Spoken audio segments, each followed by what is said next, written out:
Thank you so much. Thank you to IDHA. Thank you everyone that is here this evening, this afternoon, wherever it is that you land. I am sitting in a off-white room with an apricot arch painted behind me. There is a green plant as well as the corner of a lamp, of a beige lamp. I am a light-skinned, mixed-raced Black woman with red earrings and a black sweater and curly, multicolored hair and red lips. And thank you so much for having me. Thank you to the whole team. Thank you, Jesse. Thank you, Sun. Thank you, everyone else behind the scenes that I haven't even had a chance to meet, hug, give a dap to. Thank you, Veronica. As always, I'm just so honored to be asked to do things like this. And I think I'm going to talk a little bit about why even people such of ourselves often question our own identity, our own presence, our own beingness. And so before I even get started, I also want to thank the badass ASL interpreters. Thank you. I will do everything in my power to slow down. I have a tendency to get amped and spirit comes through me and I start going.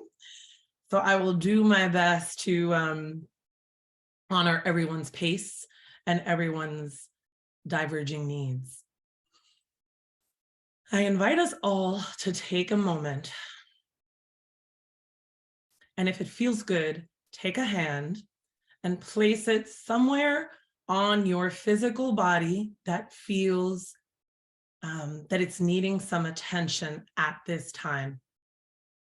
It could be your left knee, could be your right kidney, could be your throat, it could be your heart.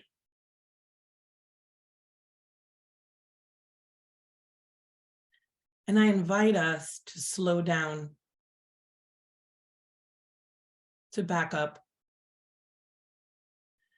to energetically acknowledge each other, even across the digital expansiveness of this space.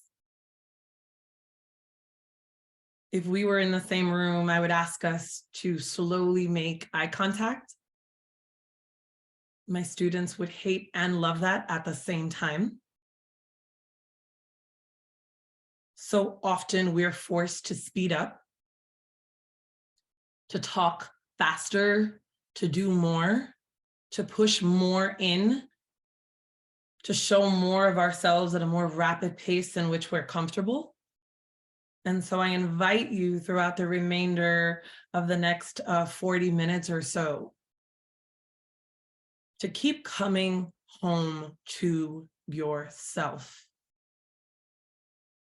And that includes self in digital cyber connection with all the other individuals, beings, energies that are also on this call, on this line. So I welcome you home, even when we don't know what home may be, what it feels like. I welcome you home to your bodies, even if they may be in pain, uncomfortable, too hot, too cold, constricted. And I also invite you to take space away from the computer, away from the laptop or tablet or phone, to stretch, to have water. I certainly have mine, to ensure that above all else that we humanize our needs, that we humanize our time together, and that we humanize the fact that some of what I talk about, although it will not be intentional, may stir up some deeper stuff. Even if we know intellectually about what that stuff is, that doesn't mean that our somatic, energetic, etheric, psychological, emotional, biological, ancestral bodies are always prepared for what is arising. Allow us to take another breath. And anytime you'd like to, it's just a little tool that really aligns for me as well. I invite you to gently tap on the meaty side of your hand or under your eyes. These are often called the four thumbs. However, there are many populations across the globe, indigenous peoples across the globe, including my people, which I will introduce in just a second, who would tap. It's often known as tapping or EFT, emotional freedom technique, in modern Western medicine, Western psychotherapy. But many indigenous practitioners have done some form of tapping on certain meridians, chakra points, energy centers of the body, often with crystals and or sacred rocks or tools as a way to release and realign and kind of come back in. So let us land here together. Yeah, I would like to take a moment to continue to create a little bit more of what I call sacred space, or as many institutions today call a land or a labor acknowledgement. So feel free to look down or close your eyes, to take a moment to doodle, or perhaps to even think of a living or descended transitioned ancestor, not necessarily of your blood, that comes to you at this time, right? Allow yourself to acknowledge, and please be aware that what you may be feeling or who may come in may surprise you. Allow yourself to just be with and acknowledge, as I say, my acknowledgement. So I, Jennifer Lynn Mullan, reside on Lenni Lenape land in what is now known as New Jersey and what is now known as United States of America, which is without a doubt Turtle Island. I would like to take a moment to also acknowledge that I believe that IDHA is on Lenni Lenape land as well. And while these words seem straightforward enough, this phrase of land and even labor acknowledgement is complicated. And it's full of an intergenerational web of ideas, of movements, of stories of people, of family members, those lost, those on other lands, those displaced or pushed out or given small plots of communities on our very land. So we acknowledge the land that we're on and the communities that may have been destroyed through the process of building the apartment, the home, the building, the facility that you're in. Right? And we honor the backbreaking work of the ancestors, of my ancestors who were kidnapped, displaced, disconnected, forced to dissociate from their bodies and their families, who were often used as mules, those of African ancestry all across the globe. We honor you. We honor our Chinese kin, those who built many of our transportation and railroad systems today. We honor you. We honor much of our indigenous kin on the lands that we are on and across the Americas, whose lands, customs, practices, and relationships were stolen, appropriated, and or continue to be used without credit or honoring. We honor you. We honor all colonized peoples who are disconnected, dismembered from their homelands. We see you. We also send love and compassion to the descendants of the colonizing settlers who initially sought to take all that was not their own, and yet generations later realized that what was taken from them was deep inside of them instead. We see you. We honor all the homelands, the peoples, traditions, and foods, all the songs and the humming and the singing, all the homegoings and homecomings that we come from. We honor our mother tongues, even when we don't know them, even when our tongues can't wrap around the words and capture them. We honor all 4, 5, 6 directions. We honor the plant allies, tree spirits, the bones beneath the earth. We honor earth and mountains and Mother Ayahuasca. We come from the land. We honor the land. Parent Earth is our home, our caregiver, our tender. May we care for them. Ashe. Thank you. Thank you. Thank you.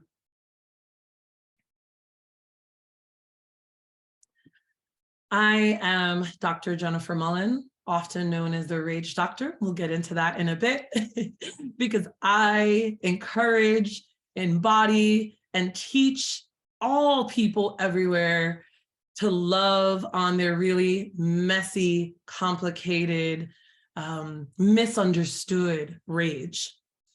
Yeah, I am the daughter of Maria de Los Angeles Mark Mullan, who is a Panamanian, Maria Mullan, who is a Panamanian ancestry and Kuna Indian and Mayan ancestry. I am the granddaughter of Benigno, Mark Ayarza, and Lucia Jimenez Mark. I am the great-great-granddaughter of Inocencia Ayarza, flower tender and fighter. I am the daughter of James Peter Mullan of Irish and Italian descent, and I am the granddaughter of James Mullan Sr. and Julia Talesi. I am a child and a product of intergenerational and historical trauma. I'm a child of hope. The hope that my grandfather had that education would relieve us of poverty or the violence of the migration process. The hope that my grandmother had that I would be, quotes, a good wife, right? Yet, little did she know that here I am trying to clear out generational abuse, especially abuse of the feminine energy. I am a Black Panamanian, cis, queer, superfluid, neurodivergent woman who was born and raised in the US. I am neuroexpansive. I was raised within alternative and mainstream religion and spiritualities. I have felt the shame, guilt, and grief, as well as deep joy of reconnecting with deeper parts of my lineage that half of my family said was too dark or bad. My work is to bring people into their light through the back door, up under, sometimes through the cemetery, not the front. And with that said, and with wrapping up who I am, because I think that that's important, who's here speaking to you. With that said, I was raised in a very working poor family in the inner cities of Hudson County, New Jersey. I have a great deal of light skin privilege. I have the privilege of having an education in a Western Eurocentric frame. And some people might say that I'm intelligent, yeah, or that I might have some pretty privilege. So all of these areas, all of these identities and intersections, I benefit from. I have worked with youth who have been deeply abused and those that have been violently harmed. I have worked with individuals living with dementia due to damage of the frontal lobe due to HIV and AIDS. And I've supported many of these individuals with neuropsychological assessments. I have worked with youth in partial care facilities in Newark, New Jersey. I have worked with incarcerated youth and adults in residential centers and in what we know as the carceral system. I have been responsible for sending kids, what we call in New Jersey and New York, upstate, or deciding that they get to go home.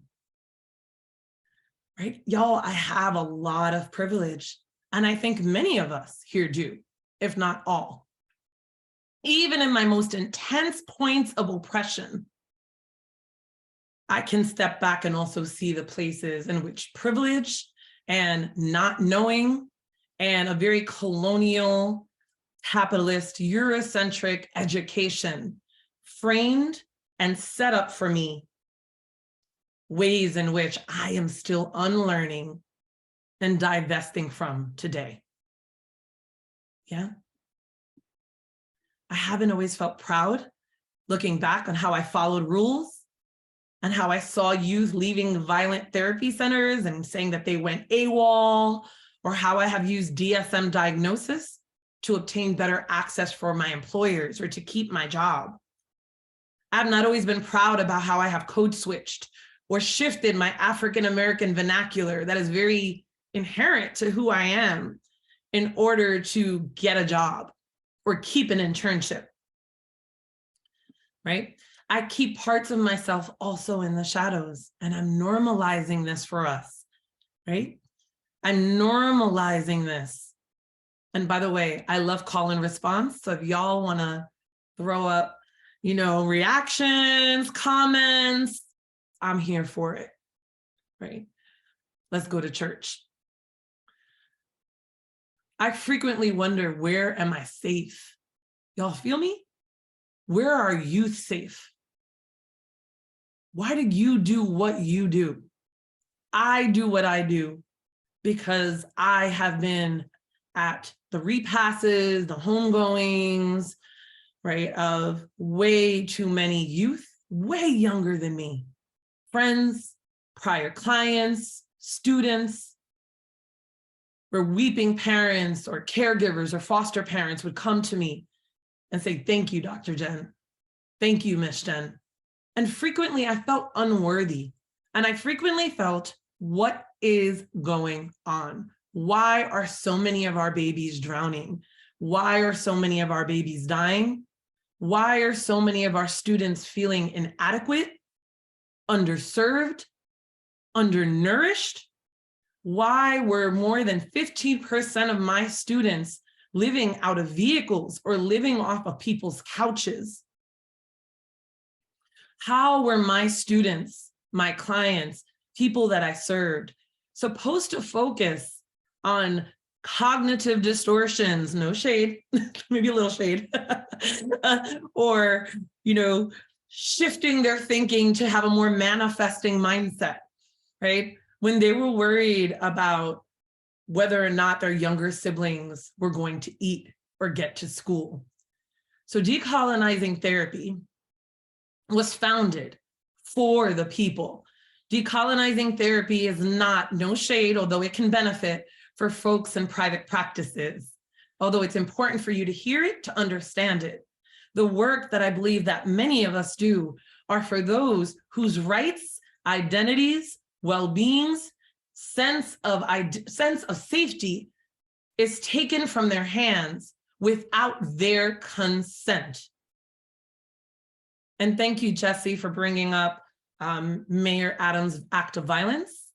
As a New York, New Jersey, as a bridge and tunnel kid, we call those of us in Jersey right next to New York. What that mayor did was an act of violence, and I feel emotional even talking about it. I haven't even been able to write about it as of yet, because it is an act of violence. It's an act of war. Yeah. And so I'll talk about that when my nervous system is better able to discuss that. Yeah. So where are our elders safe? Where are our elders being held and heard? I have no doubt in many of our hands, in many of our conversations with some of our elders, even if they're not of our own biological bloodline, may we continue to open doors and reach out to cross folks across streets. May we continue to support and go to homes and centers, right? So the decolonial work cares about safety, decolonizing therapy, in the work that I do with my people and the work that we share freely for the last, I don't know how many years, 5 years, and the work that I've done on myself the last 30 years or so, right? I'm 44, right? That work centers the ancestral, what was, the political, how our very inherent being, how having access to basic clean running water is so fucking political, The psychological, right? How are we well? How has psychology and psychiatry and social work and counseling been extremely violent, particularly to those at and below the poverty level, to those who are migrants, and to those who are seen as just quote unquote out of control. Decolonizing therapy also lands on the collective, right? We do collective shadow work. For the last 5 to 6 years, we've been talking about that which makes folks cringe. And I welcome it, right? We welcome places and spaces to keep people who often are so overwhelmed with making basic needs meet, advocating and being right behind them, holding them up and elevating their voices. Yeah. I believe that colonization is the root of so many of our core traumas, masking what many psychotherapists call disorders. And I'm not minimizing any diagnosis, any set of symptoms that anyone has, but I prefer to call them expressions. I believe that many of the so-called symptoms that we see today are actually expressions of colonial trauma, right? Of the deep colonial root of being removed from home, wherever that is.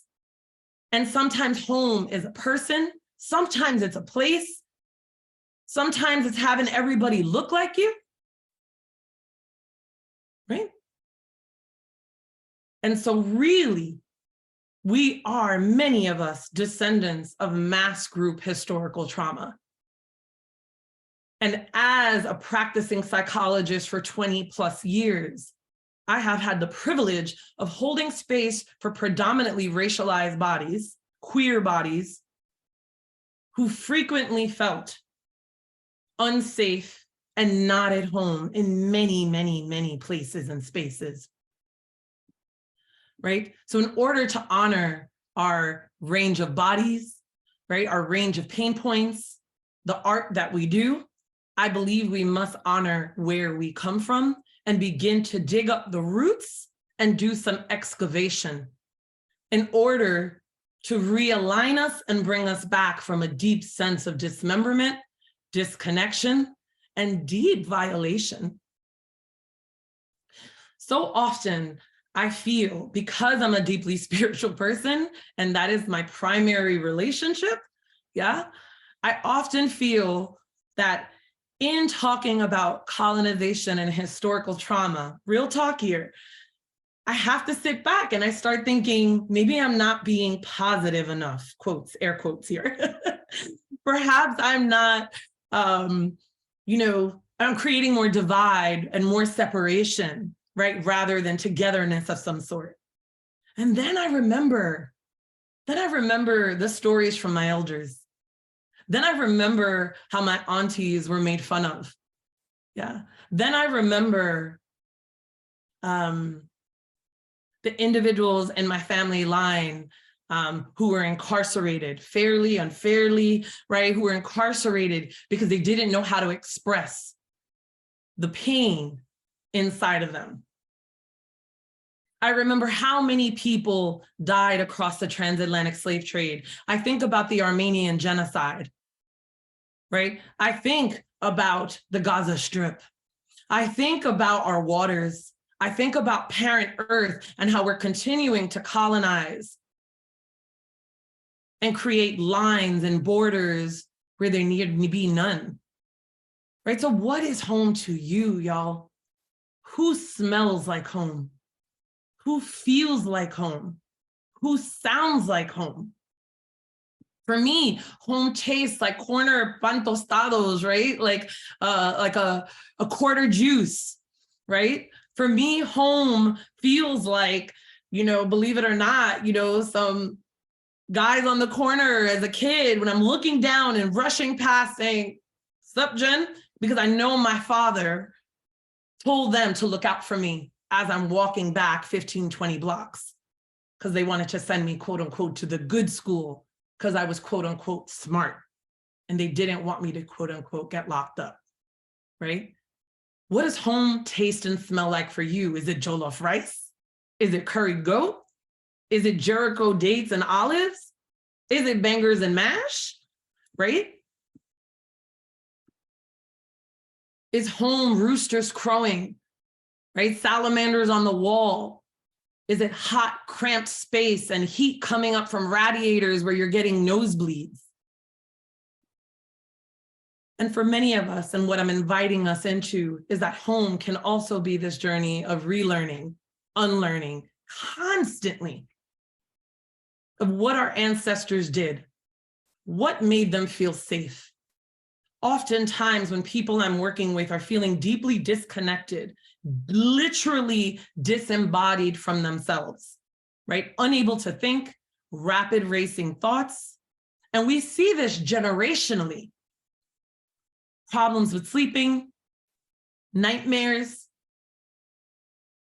sometimes adult enuresis and caprices, bedwetting, hypervigilance. I see you, Jack. Right? A deep sense of lack of safety. I usually go back and start asking folks, right? What did your people do in the mornings? What was their morning routine? How did your people wrap up the day?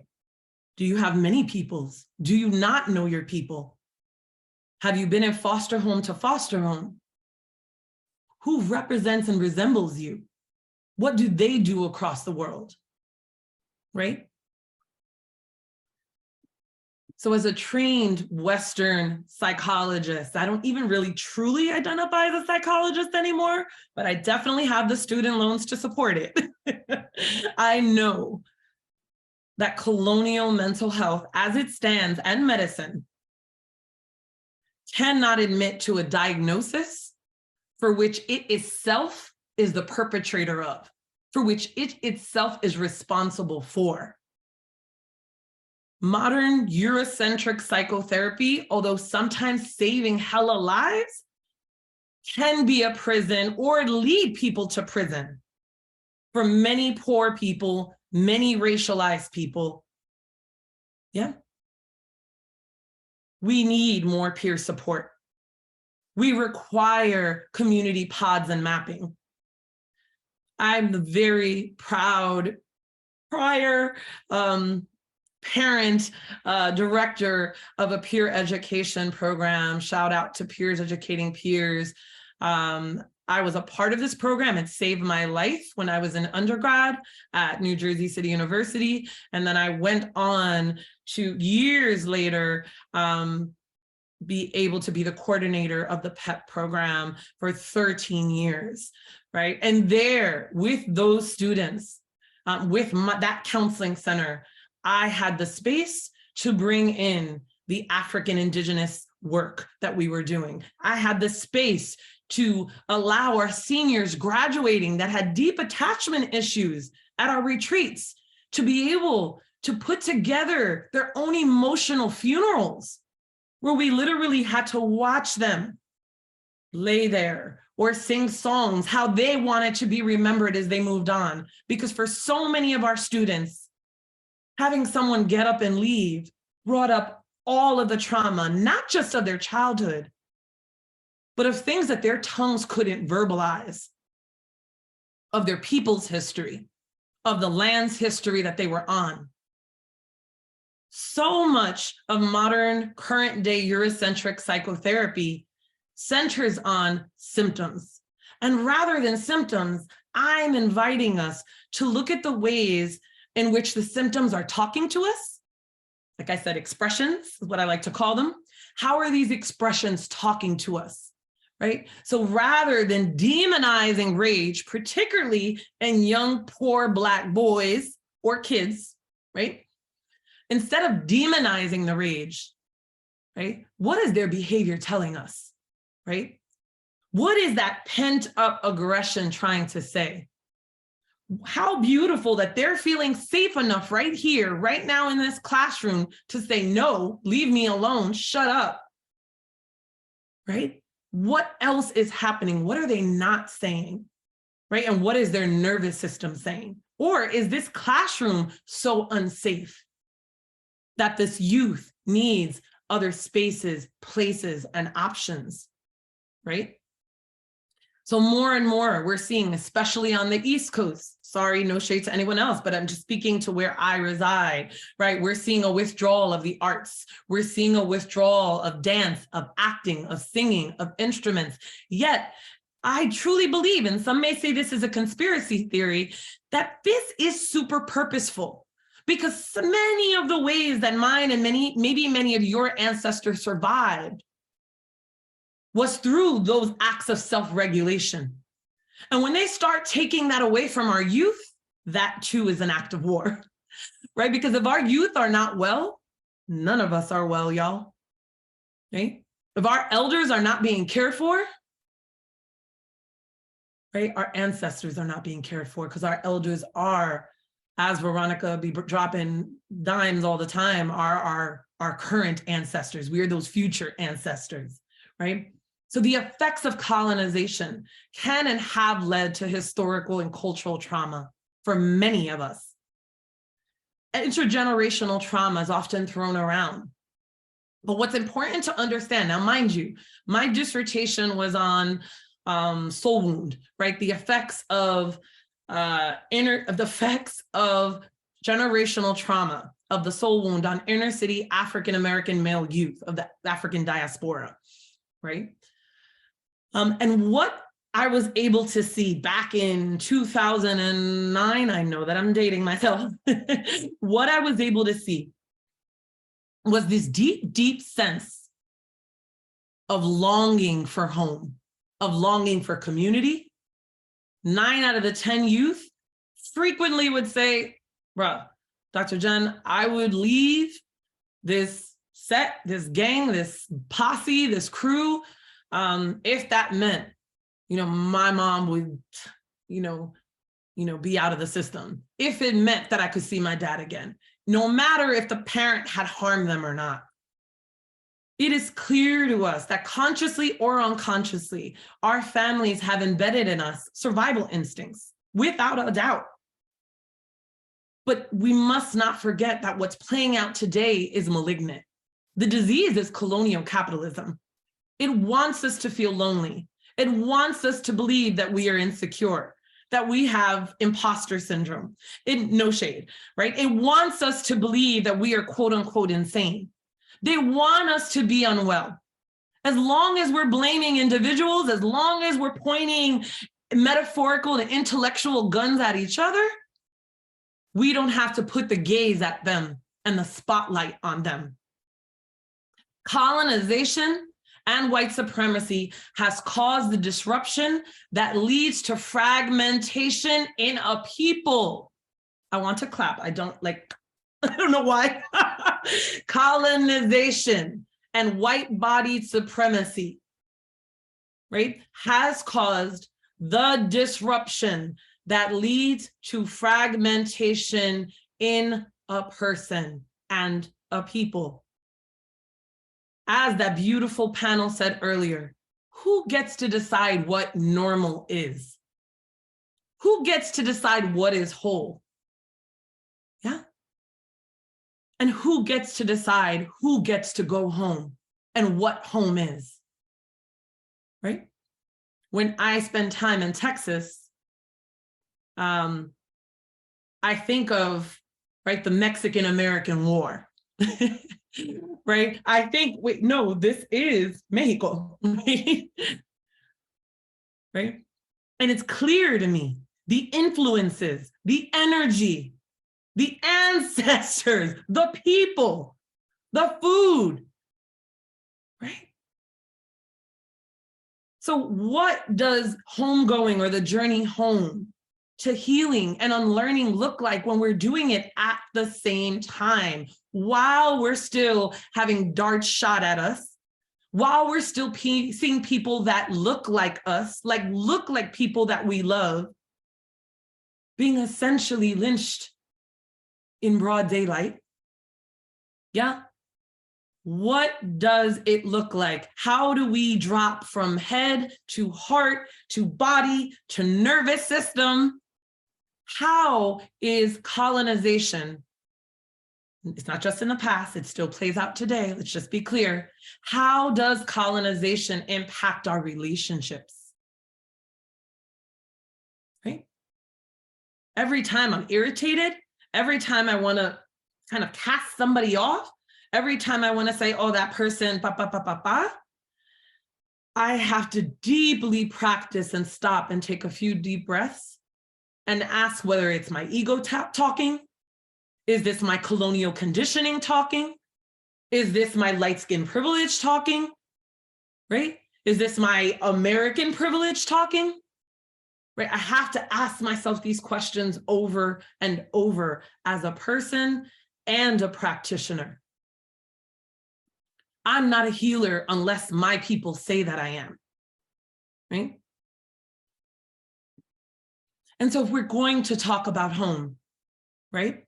I think it's important to also talk about grief, right? How do we grieve that which we can't touch? Right? How do we make space for grief when so much of our grief is given a timeline, especially if you have a 9-to-5 job? You have a week paid. You have 2 days paid. You can't have paid grief time. How about all the levels of disenfranchised grief, right? Of grief that is not considered serious enough, quote unquote. For many of us, we can't utter the words home without also feeling deep longing, deep disconnection, and deep feelings of disembodiment from our own bodies. So I love somatic nervous system work, but oftentimes we still need space initially to just be a fucking mess, right? And right now, colonial capitalism, late stage capitalism, imperialism is not allowing that process to happen. So I call it this sort of intergenerational trauma burger. And shout out, all love to my vegetarian and vegans. It could be a sweet potato burger, boo. It could be a tofu burger, whatever you like, right? But that middle patty, that middle part is all of that stuff happening now. That top part is the piece of our own childhood traumas, the stuff we went through, maybe your complex trauma, developmental trauma, all the ACEs score, yeah? The bottom of that bun is all of your ancestral lineage and all of that trauma that has gone unspoken, yeah? And so I invite us to think about what we're eating and digesting. Are we able to metabolize, right? And I'm not just talking biologically. Like, how do we metabolize so much consciousness and emotion? How beautiful that so many people are talking about trauma, but it's a lot to eat, right? So we're seeing a rise of quote unquote disorders because we literally, in my humble belief, right? And in my spirit team's humble belief, cannot metabolize everything that's being shoved down our throats, right? So who gets to decide that speaking about trauma and oppression is violent? Who gets to decide when a black square means something and when it doesn't? Who gets to decide that a person is being too much, taking up too much, right? And so I invite us to take another breath or two. And I am going to, in these few minutes, involve us all for a second. Feel free to drop an emoji, a hand, a paw. My cat is sleeping right here. She may wake up. A nod, whatever you like. But in order to highlight how colonization has an impact on us, for those of us that feel like it's hella far from our experiences, I am going to make some statements. And some of the statements I just want to say may bring up a lot. So I invite you to take a breath. Another thing I like to do are take my fingers, put them here if that feels good, and gently rake across and kind of do that across the whole head. Some people like to go all the way down. That doesn't feel good to me. Do what feels good to you and kind of move some of the body. Yeah. I want to make sure that we're well as I'm sharing. So to showcase that how we as humans are impacted by what has happened thousands or hundreds or 100 years ago. Yeah. We can name it trauma, and how that trauma gets passed on. Right. I'd like to make some of these statements. And if you'd like to acknowledge that you resonate with any of these, please feel free to do so. Please not acknowledge if you identify. If you identify as a grandchild of traumatized grandparents. If you identify as a grandchild of traumatized grandparents. And I'll take it a little slow here. Yeah, thank you for those that are sharing. Feel free to put your hands down whenever, yeah, thank you. Note or acknowledge if you identify as a child of traumatized caregivers. If you identify as a child of traumatized caregivers. I see you. I would be raising my hand for both as well. Note, nod, acknowledge, raise your hand if you or your ancestors were affected by forced migration of some sort. Oftentimes, I want to say that migration isn't always seen as forced, but colonization and imperialism make sure of that. Yeah. People usually don't want to leave their homelands and separate from their families. Thank you. Raise your hand or nod or acknowledge if your caregivers or grandparents have been displaced. If they have been displaced.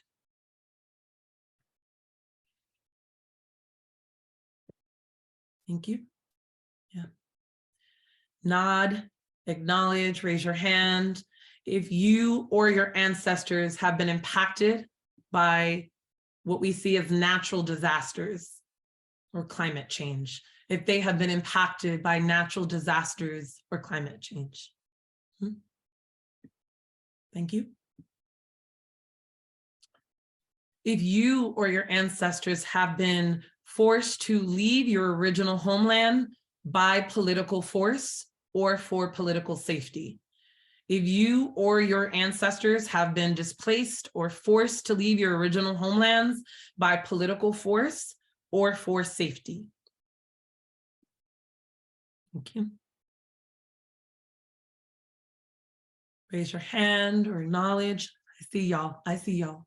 Raise your hand or acknowledge if you feel an emotional connection to the land that you are currently residing on. If you feel an emotional connection to the land that you're currently residing on, or if you formed some sort of relationship to the land that you reside on.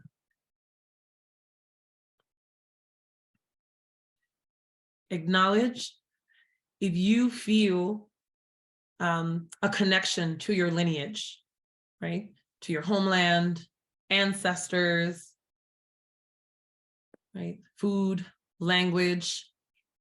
Not all of us do. So I just want to point that out. And that's okay too.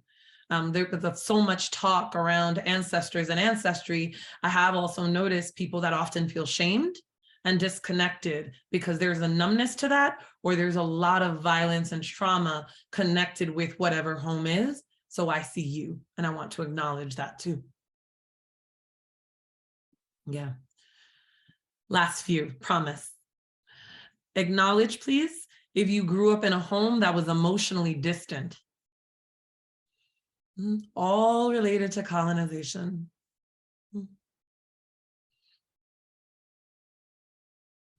Thank you. Please acknowledge if you or your people identify as descendants, survivors of systems of genocide, Holocaust, enslavement, systems of enslavements, residential schools, or violence.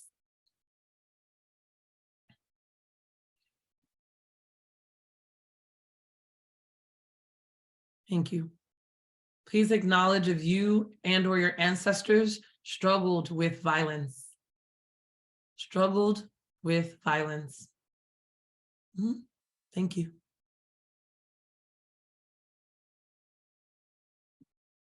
If you and or your ancestors struggled with any kind of addiction,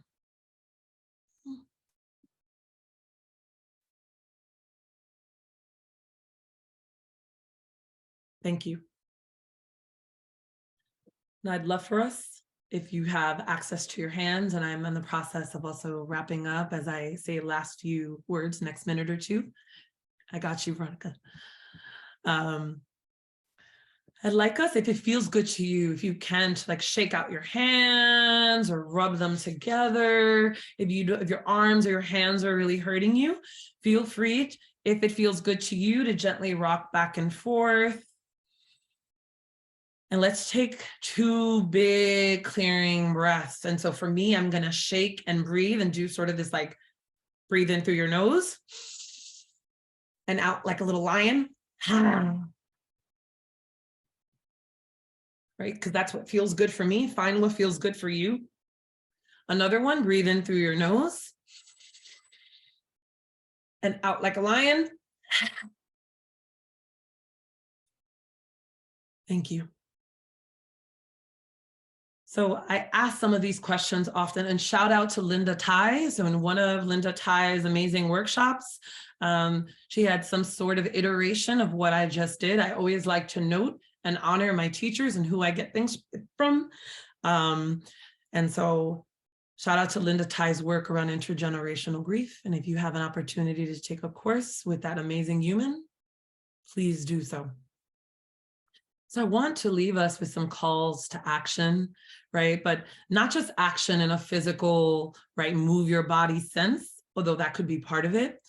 I think the world around us teaches us so much about fluidity, right? Nature is constantly teaching us about fluidity, unlike so many rigid political boundaries of what home is and what it is and what it is not. Nature is constantly inviting us into this liminal space somewhere in between. And so I invite us to think about the both and, right? Trauma wants us to think in binaries, right? Trauma wants us, and don't get me wrong, sometimes for safety, we have good or bad, right? So it's complicated, right? But may we start to architect a more liberatory future, not just with a table with all of us looking different and sounding different, but may we also architect liberatory futures with people like IDHA, like on board, that are of the community, from the community, about the community, right? May we continue to have students sitting on our boards. May we continue to invite people to stop and take a breath. May we continue to encourage emotionality, even in our organizing spaces, okay? Because I've been in some spaces where it's been cold, right? We just want to move on and get to the next point. And I've been in spaces where we're always stuck in the mud, right? And it's hard to move on, right? And so may we embrace change in and outside of, and may we embrace learning from people that are not of the formal education system. I've learned more from what other people would deem uneducated folks from around the way than I have from most of my professors in the ivory tower, right? Growing up in the inner city prepared me more for what I do today and the space that I held with people more than any psychology class, right? More, no shade, than any internal family systems class. But being present with someone that said, I want to know your stance on carceral systems and hospitalizing people that hear voices. And I sit there like, yes, young one, speak to me.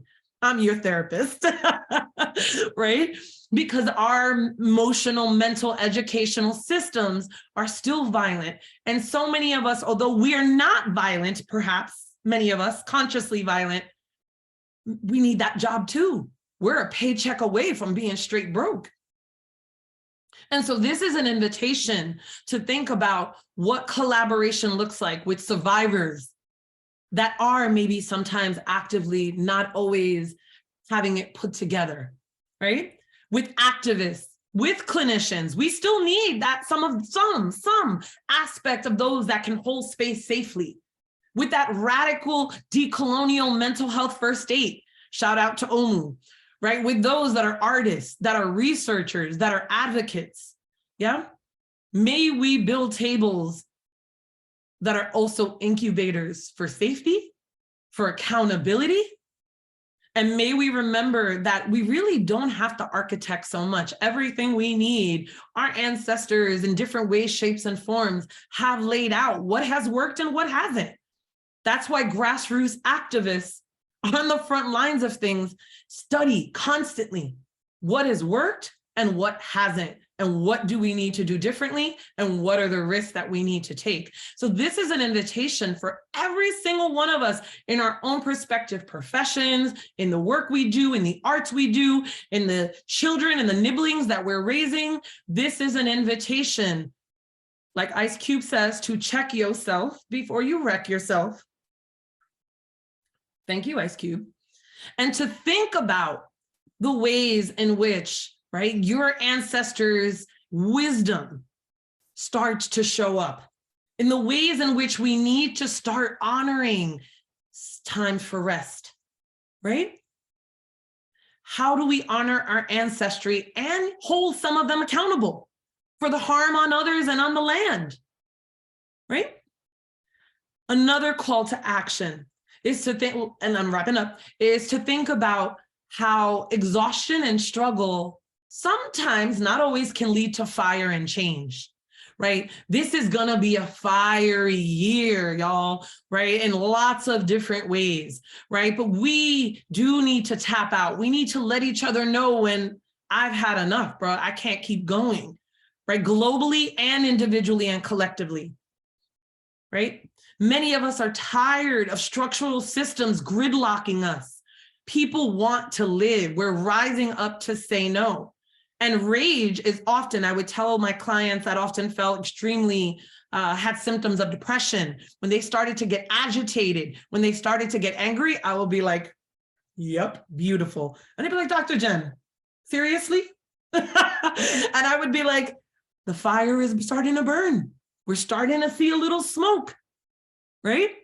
After a little bit of that heaviness, a little bit of that agitation and that rage tells us that you're about it, that something's about to pop off, right? So may we honor that sacred flame and that sacred rage. May we trust the seeds underneath the chaos that we feel in our anxieties and our worries, right? May we trust that seeds are being sown for our future, for our collectives, right? May we ground with the earth. May we step barefoot on earth. I know it's hard for us on the East Coast because it's freezing, or in the north and other places, right? Do not forget the body. Do not forget, one of my teachers said that spirit is part of a balanced diet. I was like, come on, let's go, sir, right? So I'm inviting us, right, to realize that there is like a post-COVID, and we're still in, let me just say, people are still getting sick, but as a collective global belief system, right, this like post kind of COVID collective trauma that's resurfacing. So what does trust and safety look like after we're starting to come out, right? How can home show up in our organizing spaces? Lastly, what lights you up?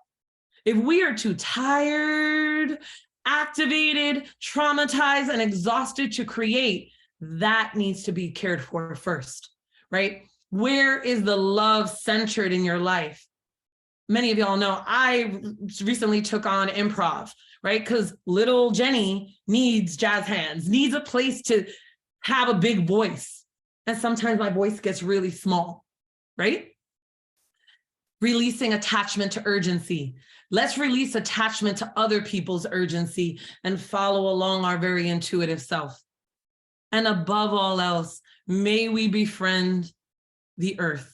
May we remember that if we pay attention to patterns, we pay attention to ecosystems, we pay attention to how food is grown, how leaves fall and die, that we too will be able to make some sense of this existential angst and dread that is under the surface of all of us. because a big shift is coming. So I thank you all for the work you already do in this world. I thank you all for deciding to still be here right now. I want to acknowledge those who have decided that being here right now is not possible, right? In all different ways, places, shapes, and forms. I want to acknowledge your ancestors and lineages 7 generations before you and 7 after you. I want to acknowledge the humanity and the messiness and the chaoticness in all of us, and that we're all trying to figure this the fuck out. But it gets so much easier when we do it together, when we do it with less blaming and more accountability and more opportunity to invite in, is this the truth? Or is this just the colonial mindset which has been ingrained in my life, impacting how I'm engaging, how I'm cheating, plagiarizing, lying, shading, hating, right? And I invite you in to love on yourself above all. Thank you so much for having me. Thank you everyone that stayed. Thank you y'all for your chat.